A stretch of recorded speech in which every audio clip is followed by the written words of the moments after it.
In the Nonov's 90s, the 4-4-2 was the dominant formation. That was until Juan Malillo, who would later become one of the great minds behind positional play and one of Pep Guardiola's key mentors, began to seek midfield superiority while also pressing the opposition high up in their defensive third.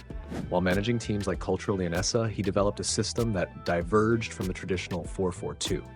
The idea was to drop one of the strikers into a central attacking midfield role, what is known in South America as an enganche, the central player in a line of three, positioned between the opposition's midfield and defensive lines. However, although the seeds were planted by Lillo in the 90s, the 4-2-3-1 only exploded in global popularity in the early 2000s and reached its peak during the 2010s, when a number of managers and teams helped consolidate the system as one of the most effective and balanced in football. During his victorious spells at Chelsea, Inter Milan, and Real Madrid, Jose Mourinho used the 4-2-3-1 with mastery. His teams were known for their defensive solidity, provided by the double pivot, and for their lethal counterattacks, using quick transitions that exploited the pace of the wingers and the creativity of the central attacking midfielder.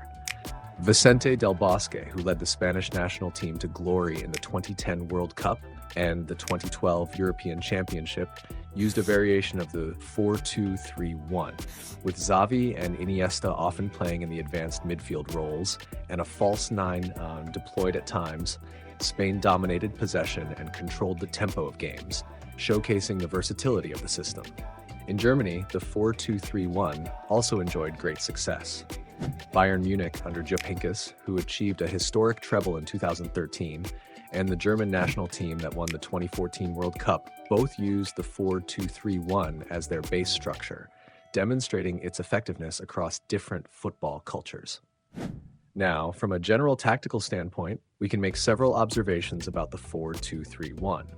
This is a formation that offers great tactical flexibility and places the number 10 in a strategic zone, allowing him to float into different areas depending on his attributes and on where the team needs him based on the movement of those around him. He can drift wide, make forward runs into the space behind the defense, drop deeper to help in the build-up, or simply position himself behind the opposition's midfielders. You can set up with a double pivot or a single pivot, freeing up the number 8 to operate behind the opponent's midfield line. This allows the team to adapt to the shape of the opposing team's first pressing block and generate different passing lane structures. For instance, imagine the opposition employs a pressing scheme where two players apply the initial pressure.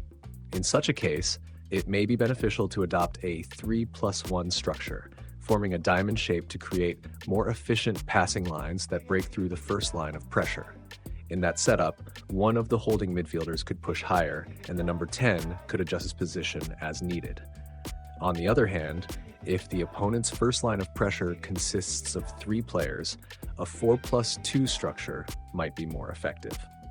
This would provide width through the fullbacks and passing options through the middle, thanks to the double pivot. As for the wingers, they can either stay wide in the flanks or drift into central areas, and this has a direct impact on the roles of other players, especially the fullbacks. Wingers who stay wide often keep the fullbacks more conservative, only overlapping in specific moments or playing inside as underlapping runners or auxiliary midfielders. Wingers who cut inside and overload the space behind the opposition's midfield create space for the fullbacks to advance on the flanks. There is also the possibility of both wingers moving into central zones, further overloading the opponent's central defensive block. This can free up both fullbacks to push forward simultaneously, but it requires adjustments in the rest defense setup, typically requiring the 2 holding midfielders to stay back with the 2 center backs to provide a defensive platform. However, a backline of 4 may not offer the most effective counter-pressing setup. If you'd like to see more videos like this, Anil, support us by subscribing and hitting the like button. Big hug, and see you in the next one. Cheers.